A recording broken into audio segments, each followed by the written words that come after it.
Welcome to WhiskyCast, cask strength conversation featuring news and interviews from the world of whiskey. I'm Mark Gillespie, and this is episode number 1037 for December 31st, 2023. Coming up in a few minutes. So if you want control and you want some insight into definitely what's going to be happening, being an entrepreneur in whiskey is not one of it in the past 5 years. It's been a big year for Heather Greene and her team at Texas's Milam and Greene Distillery, with lots of awards, including a Master Blender of the Year award for Heather. We'll talk about whiskey and building a business from the ground up on this week's WhiskyCast In-Depth. That's just ahead, along with the What I'm Tasting This Week department and some of your year-end drams in our community segment. The news is next on this year-end edition of WhiskyCast. Greetings, everyone. It's Gabriel Cardarello with Jewers, and I have big news. Jewers is about to unveil the first chapter of a 4-part collector series dedicated to honoring the most famous whiskey-producing regions of Scotland. More on that in a bit.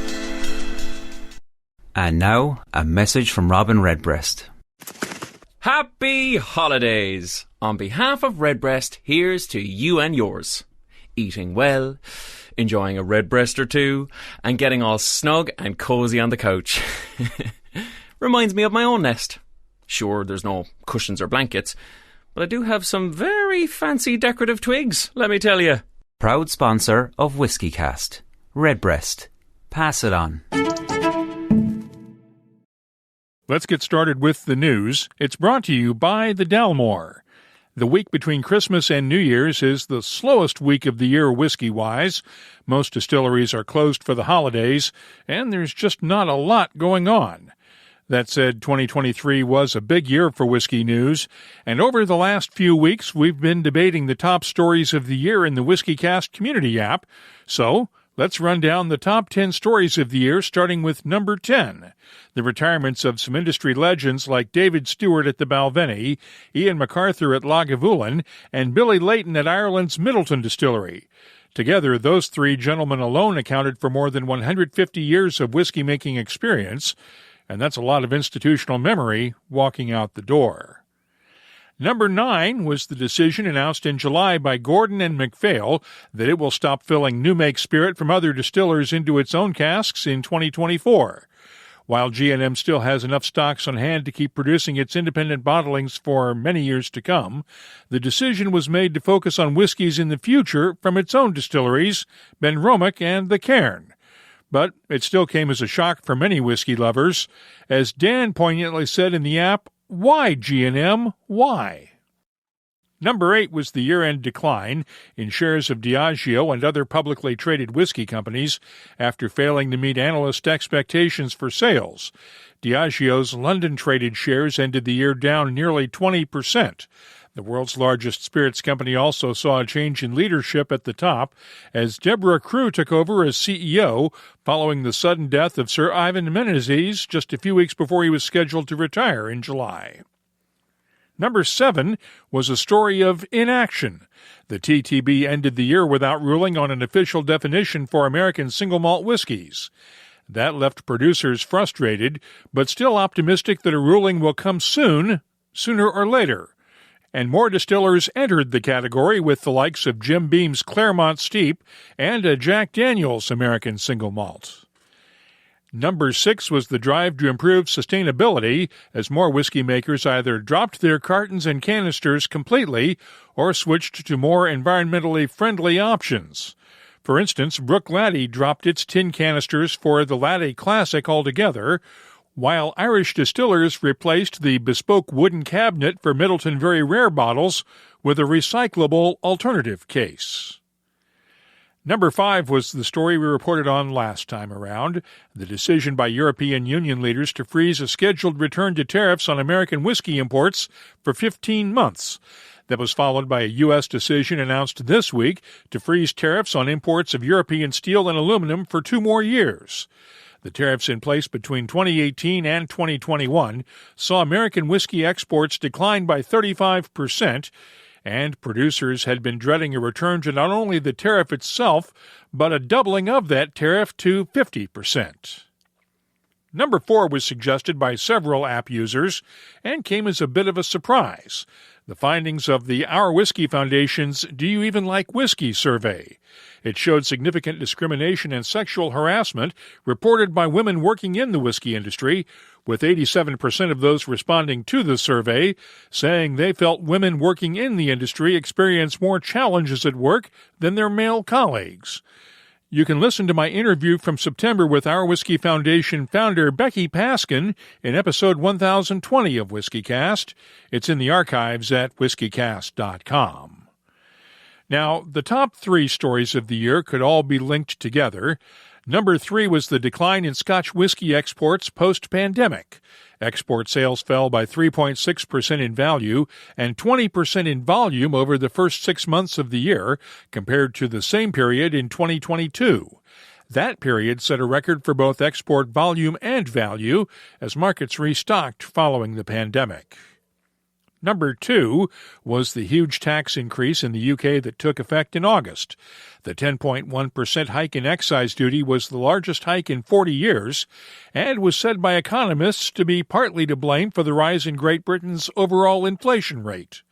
Chancellor Jeremy Hunt had been expected to increase taxes again in his autumn budget address to Parliament last month, but chose to freeze duty until at least next spring. Inflation globally hit whiskey lovers hard during 2023, and that's our top story of the year. Whiskey prices rose across the board as the higher costs of raw materials and logistics were passed on to consumers. Rick at the Whiskey Zone put it this way in the app: "I'm not referring to the very top auction prices because that involves an elite few who have the ability to spend more than I could ever consider. I'm talking about the retail cost that I encountered through the year. Between tariffs, taxes, inflation, and what simply feels like corporate greed, whiskey became a much more expensive hobby in 2023. That it did. And thanks to everyone who took part in the process of determining our top 10 whiskey stories of the year. You can keep up with the latest whiskey news all year long at WhiskyCast.com and in the WhiskyCast Community app. The news is brought to you by the Dalmore. Hello, Richard Patterson here, Master Distiller, Master Blender for the Dalmore. You know, whenever the team and I are in the world sharing our exceptional single malt, we like to keep in touch with Mark Gillespie and the latest news from WhiskyCast.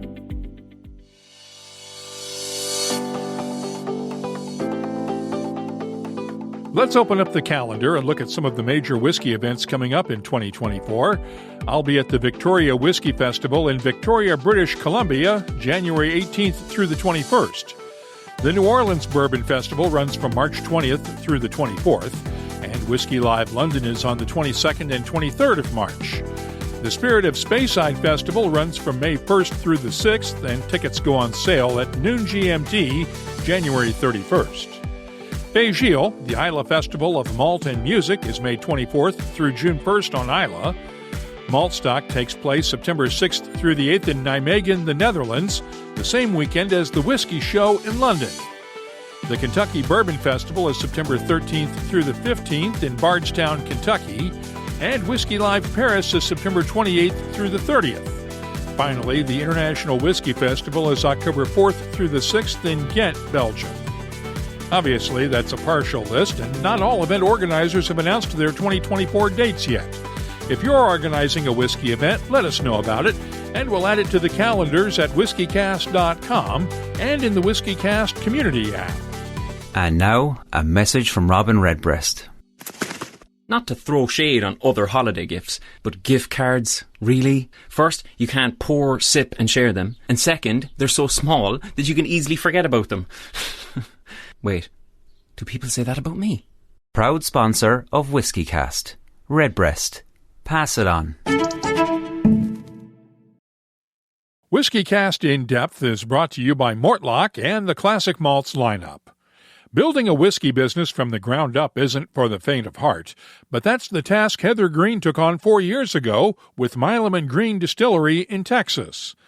It's safe to say she's nailed it so far, with a wall full of awards for Milam and Greene whiskeys and a personal accolade as Master Blender of the Year. She's learned a lot about entrepreneurship over the last 4 years and shared some of her insights with me on a Zoom call recently. 2023 has been a really big year for you guys at Milam and Greene, hasn't it? It has been incredible. We there's a lot of heart in our company, a lot of grit. And what we have achieved is, I think for a small team that's independently owned and run like us, we've done a really great job. We got, on Fred Minnick's Rising Spirits Company of the Year. We've been on tons of different award lists and medals. I was on the cover of American Whiskey Magazine. I got Master Blender of the Year, which was a huge honor. And we're just, we're just trying to, as a small business in America, be that hero story. People can do this. People that don't look like your normal whiskey makers or founders and CEOs in this world, we can do it. And that's kind of how I approach it right now and how I keep myself, going. I remember when we talked right after you took the job at Milam and Greene. Yeah. And you were excited about it. And I said, don't screw it up because it'll screw it up for the rest of us whiskey writers out there who want to try to move into the business side of things. And you have not screwed it up at all. You've been amazingly successful. Thank you. Yeah, I think so. We've been really, I'm really proud of what, obviously it's not just me.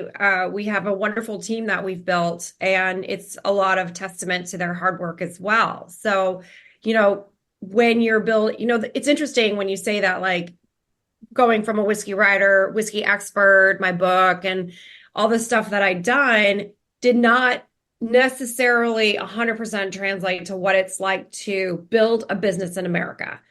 Those are in a lot of ways, those are they're really two different things. And just being, it was a very humbling experience.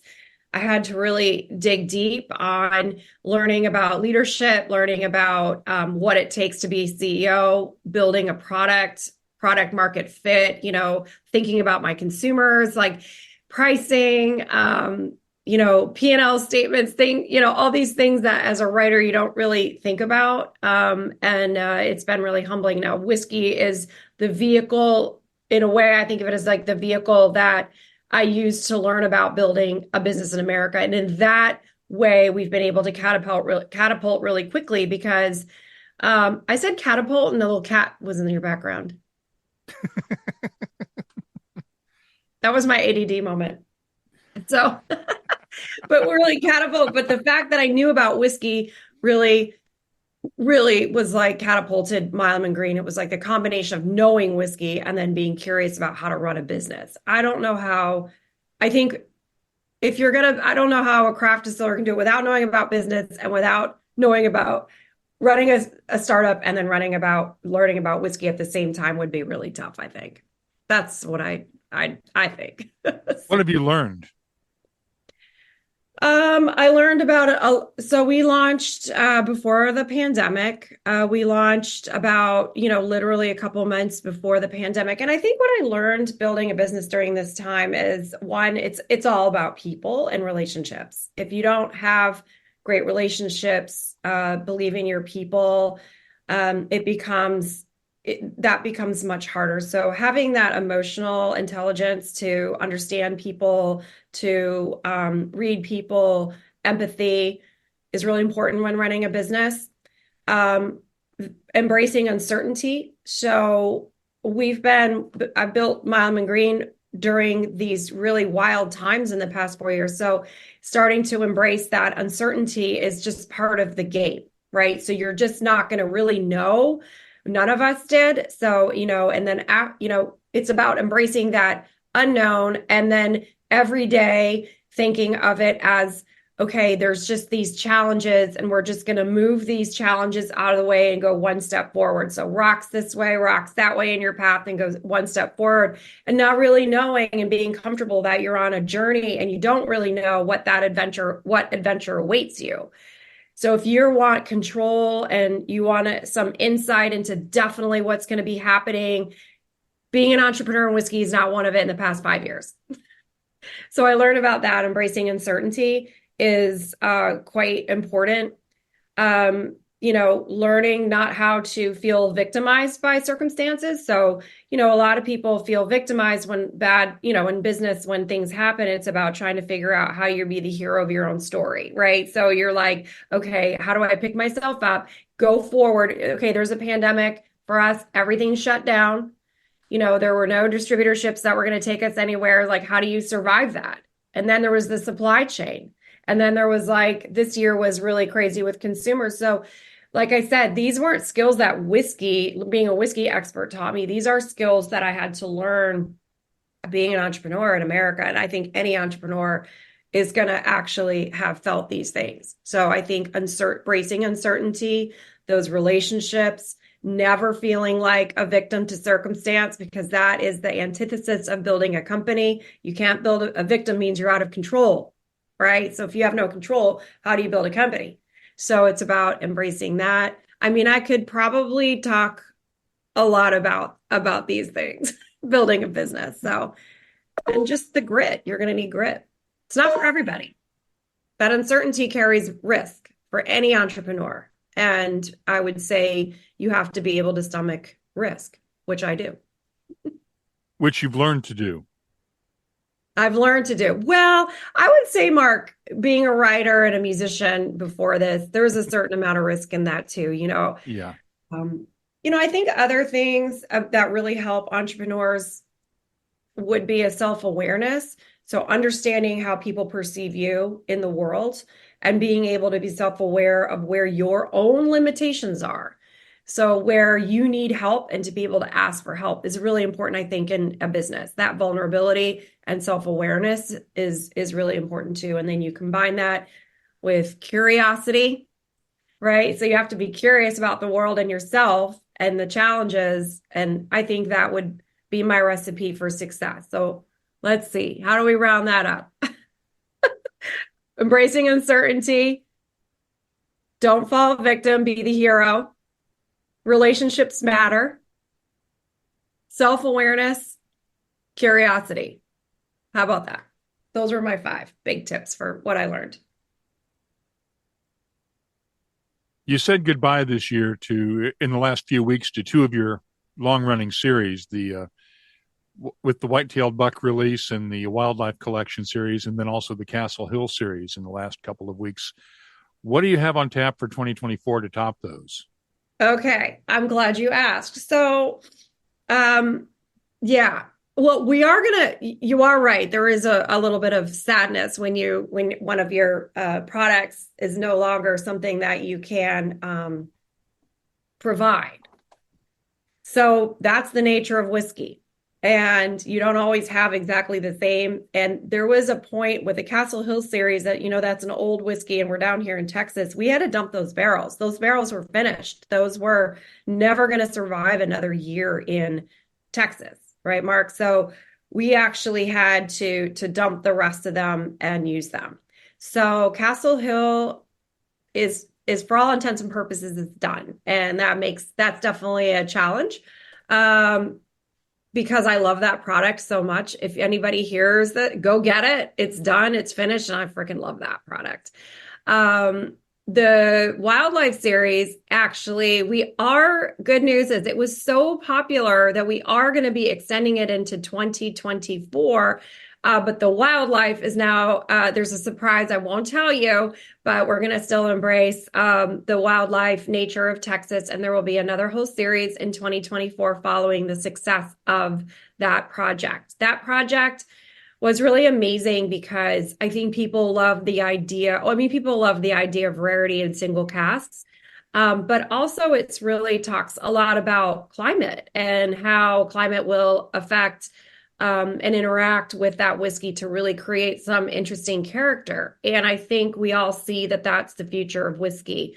So what's happening in Texas with extreme temperatures, with 100%, increase in, well, not 100%, but just massive amounts of heat in the summer, we're going to see that if we, as warmth moves north in these casks. So we're kind of at the forefront of climate influence on whiskeys, the change in climate. And I think that's what was really so interesting about that series.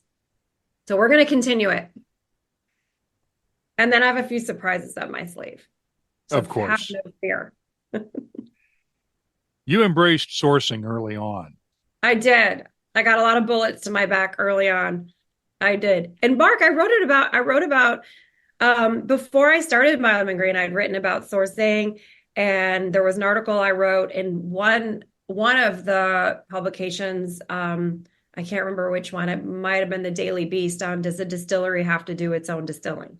So even before Milam and Greene, I was somebody who I didn't see a problem with it. I only saw the problem with marketing it, because there were some people who early on thought that this was a taboo thing, when actually it's just not. It never was. It never should have been. It was a marketing misstep by hiding it. And then the consumers felt hoodwinked. But in it, this could never have been a discussion if the early sourcers, if the first brands that sourced whiskey just came straight out and said, this is how we do it, embraced the historical aspects of it, and heralded blending and batching and all that other good stuff, we wouldn't even be having this discussion. It would be just a thing we do in American whiskey. How do you balance the operations in Tennessee, where you have contract distilling going on, your work at Bardstown Bourbon Company, and then your own distillery in Blanco? It's it's a lot. I'm glad. Yeah, that's been also something that, we have a lot of logistics. So how do we balance it? That has a lot to do with the logistics. Now, this is where we see like that CEO versus whiskey expert kind of, where my limitations ran, right? So my limitations bumped up against, I could create a great whiskey. I knew that I know what these whiskeys are going to taste like over time, generally in my Kentucky and Tennessee kind of operations. And now 4 or 5 years into Milam and Greene, I know what our distillate in Texas is going to do. So from that aspect, I was able to, early on say, okay, this is the style I want. This is the mash bill I want. This is what I want to do with it. And then go and make that happen in different places. I knew how to do that. Obviously there's a little variance in like what can happen with casks, but not so much. It's not like I'm going to all of a sudden taste like Oban, right? So you have that going. But what I didn't know was the amount of logistics this would take. So the trucking, the supply chain of different barrels coming in from 3 places, batching to scale, where are you going to actually bottle, how you're going to bottle these, batting tanks limitations. I mean, I'm like, oh, I didn't think about the trucking logistics aspect. So we actually early on had to hire a supply chain director.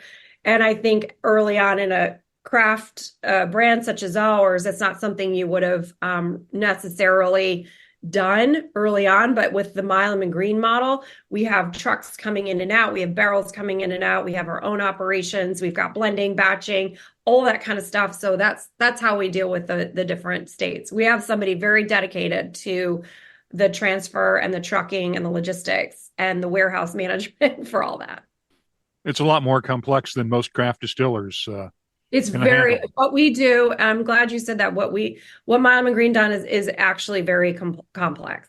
So it's just a lot of trucks coming in and out. And that's just for the barrels as we decide that we need to use them from different states and how they've aged. So we have like all those different barrels coming in, port barrels from Portugal, and then how all of that ages and when we bring it in too, because we are also aging half and half, like for the wildlife series. So it is quite complicated. You have a web. In fact, I had created a flow chart of what Milam and Greene looks like compared to traditional distilleries. And it's just a web of tracks around the United States. So that was something I learned, that, the dream of how I wanted to create a whiskey. It's not just sourcing, but it's also contract distilling, aging in different states, putting that all together at the end. And then of course, distilling in Blanco in Texas. So for us, just learning about how to pull that all together from a logistics standpoint was something that was quite challenging. And I think we've kind of got it down now. When do you think you might release a Blanco only whiskey? We have, Mark. I'll send you a Okay. sample. Oh yeah, we've got plenty at the distillery. So we've got that as part of our portfolio here in Texas.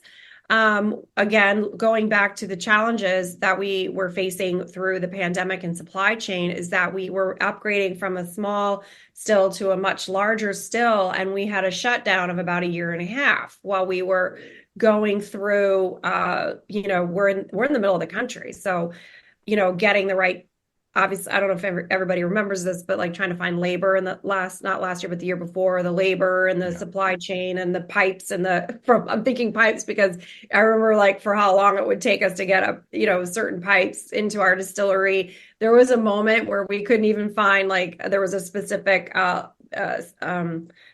piece of equipment we needed that when you could get at Home Depot, but it was like a 2-month wait for a $30 thing, and it's just like, I think that, the Blanco operations were down for a minute and now they're back up. But before that happened, we still have casks and we sell those at the distillery and they're absolutely gorgeous. In fact, if anyone sees them, it's this one. They're called the Distiller's Edition. They have this, I don't know if you can tell, but they are more like this parchment paper color versus white. Can you see the difference? This is our distilled spirit, 100% everything in Blanco in Texas. And it is also the base and is also what is in our unabridged and our triple cask. So we include it in other products as well. Unabridged was a good one. I tasted that recently. I love unabridged. Unabridged is our cask strength whiskey. And a very big, robust cask strength whiskey. And it's just when you think about all those casks and you think about all the places that we're aging, that's where we grab the best of those and put those together. How have you evolved as a blender over the last 4 years? Interesting. I think I have a deeper appreciation for harvesting the barrels in the first place. So look, there's this idea out there, there's so much magic in blending and it's like, how do you put these casks together? And I think there's a overemphasis on that part of blending, but really the challenge is getting the casks in the first place. So harvesting, buying, producing casks that are 0 to 1 year old is where it's at. How being able to extrapolate, how is it going to age? What are there any off notes in this barrel? Are there, how am I going to use it in 4 or 5 years? How can I predict using that in 4 or 5 years? And then where am I going to age it? And how am I not going to touch it? Like it's crafting those in the first place, because once you have done that really well, when it's time to blend, I have an array of beautiful spices. It actually becomes a lot. That's just the tweaking and the finesse at the end. It's really understanding your barrels in the first place. And that to me is the biggest challenge and the myth and what I've had to learn being a master blender. Look, I can walk into let's pretend I can walk into a warehouse and all these gorgeous whiskeys are in there and I could probably make something pretty great based on those whiskeys. But how did they even get there? That is the hardest part about blending. How did they get to a point where every single thing in that warehouse, a fool could walk in and make something that's relatively fantastic, right? And then a master blender would go in and, of course, refine it to make it a double gold winner. So it has to be there in the first place. And I think that's what I learned about making whiskeys is that it's my future. It's like what I'm working right now. What does 2029 look like? 2030? Like, what am I putting down now and what am I saving now so that I have those ingredients to blend in that time? So it's really about the harvesting and the warehouse management in the first place. You have an eclectic collection of whiskeys there behind you on the shelves. What excites you about whiskey these days? What's exciting you? That's a really good question. Well, I mean, I would say, I mean, obviously everything I'm doing is for me, the frontier and is exciting. And I'm not just saying that because it's us, but that is literally what excites me right now. I know we all know what a 53-gallon barrel, age 4 years, your typical, mostly within a reason, mash bill, 51% corn, the rest up for growers. We know in Kentucky or Tennessee, we kind of know the profile of that, right? Like, people are going to shoot me for this, but it's like, we know that it's not going to taste like a California whiskey or a Scotch, or we know in general where that kind of profile is, right? So that kind of stuff doesn't excite me anymore. It's more the pushing the frontiers without going too far, to be creating stuff that's just like busts the consumer palate. So it's finding what excites me are brands that find that place that are delicious,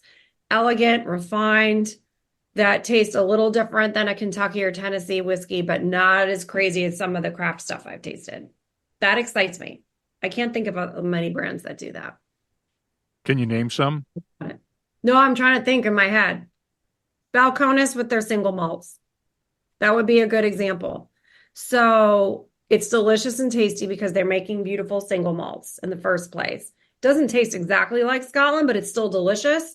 And it doesn't taste like, something totally esoteric. Whistle Pig would be another example, I think. That they don't taste exactly like anybody else, but they don't bust your palate where you're in some sort of foreign territory where it's asking too much of you. What do you think 2024 is going to bring for you? We're going to, 2024, some new products, I won't announce it yet, but some special releases. So we're excited about that. And we are going to double down where we are and really try. I think next year is the year where I really try to reach out to new consumers and introduce them to the product and who we are, and try to just keep going. Hope that next year is a little calmer in the landscape. Again, it's that uncertainty. I can tell you for sure what I want to do, but who knows what the world's going to bring. You'll find my tasting notes for Milam and Greene's whiskeys in the tasting notes section of WhiskyCast.com.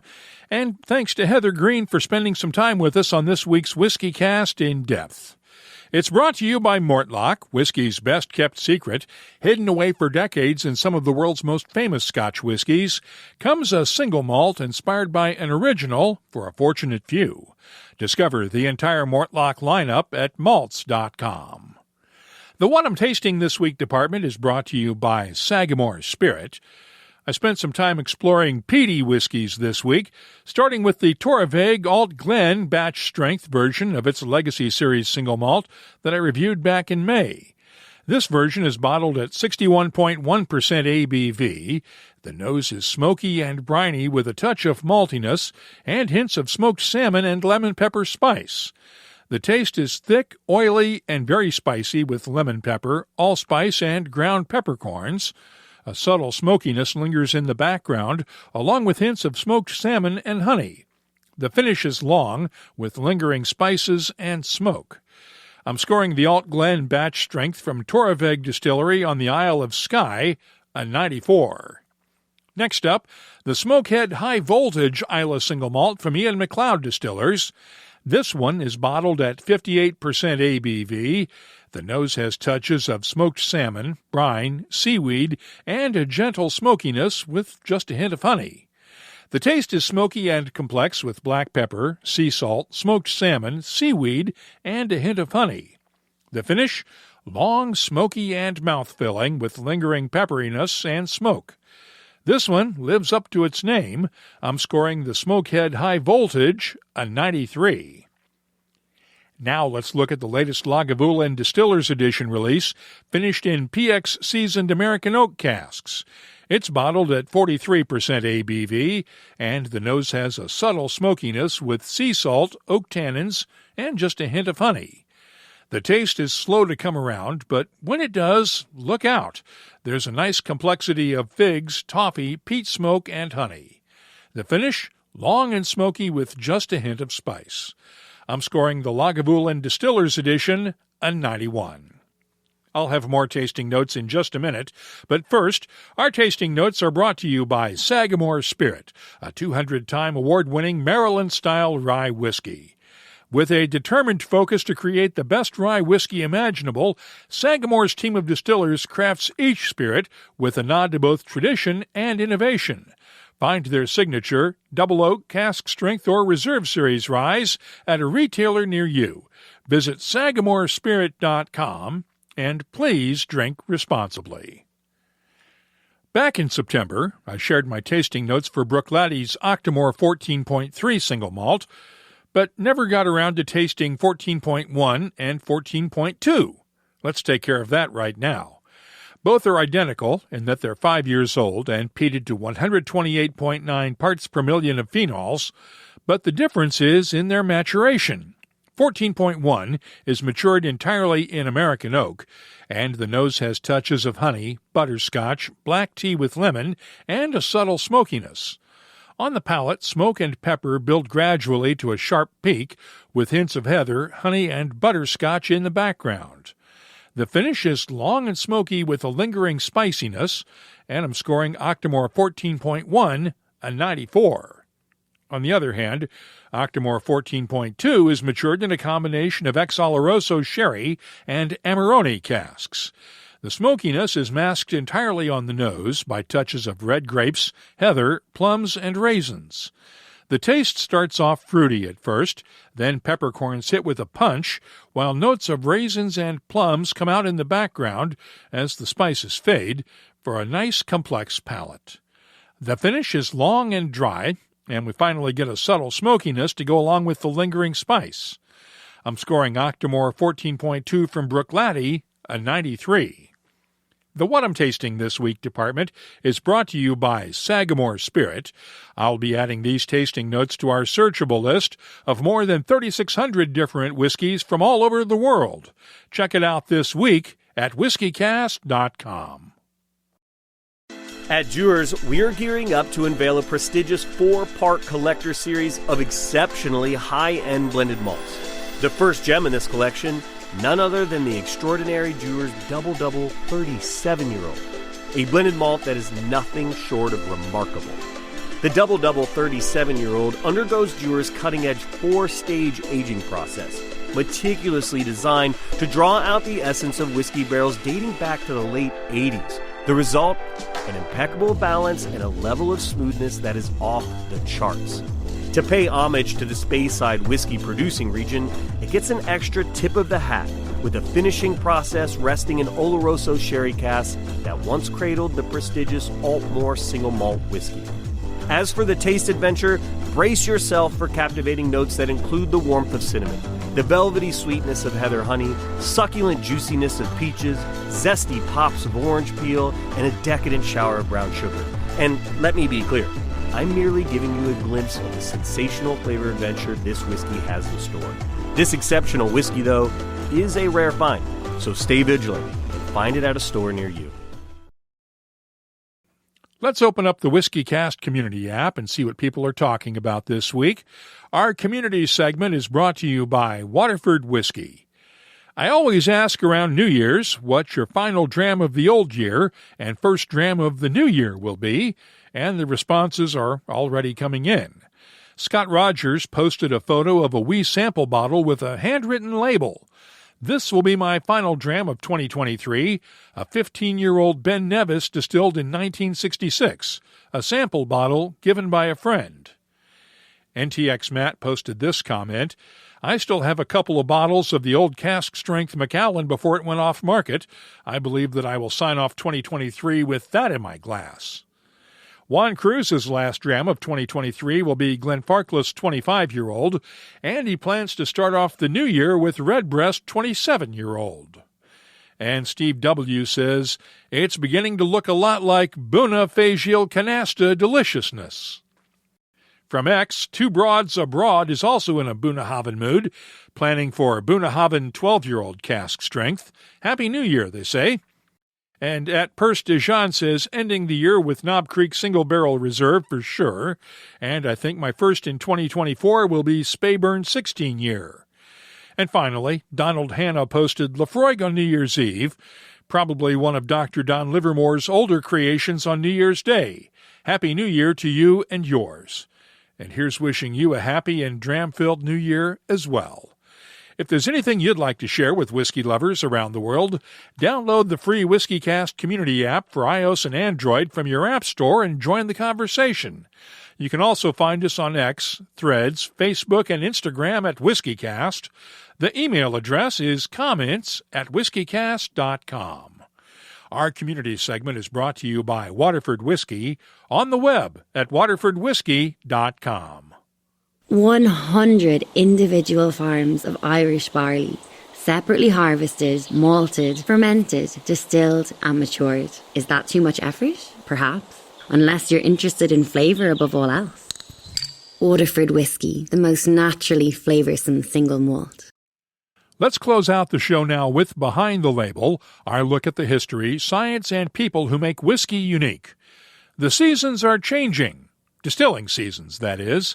January 1st marks the start of the spring distilling season for distillers who want to make bottled and bond whiskeys. The spring season runs through June 30th, and the fall season goes from July 1st until today, December 31st. Now, we have covered that before, but there's part of the bottled and bond regulations that trips people up from time to time. It's the part that says bottled and bond spirits must be produced in the same distilling season by the same distiller at the same distillery. A lot of folks take that to mean the same person has to make all of the whiskey in a batch to qualify for bottled and bond status, and that's not quite the case. In this case, the so-called same distiller is the company holding the distilling license and not an individual person. We get this because the Bottled and Bond Act of 1897 also requires the name of the bona fide distiller to be shown on the label, and the current federal regulations continue this approach by requiring the distillery name and permit number, but not the name of an individual distiller. And, by the way, it is possible to make bottled and bond spirits other than whiskey. They just have to meet all of the same requirements, with a special rule for gin and vodka. Those have to be stored in special barrels with a lining made of paraffin or another substance that will keep the spirit from coming into contact with the wood. The question is there, why bother? If you have something you'd like us to look at on an upcoming episode, just get in touch with us.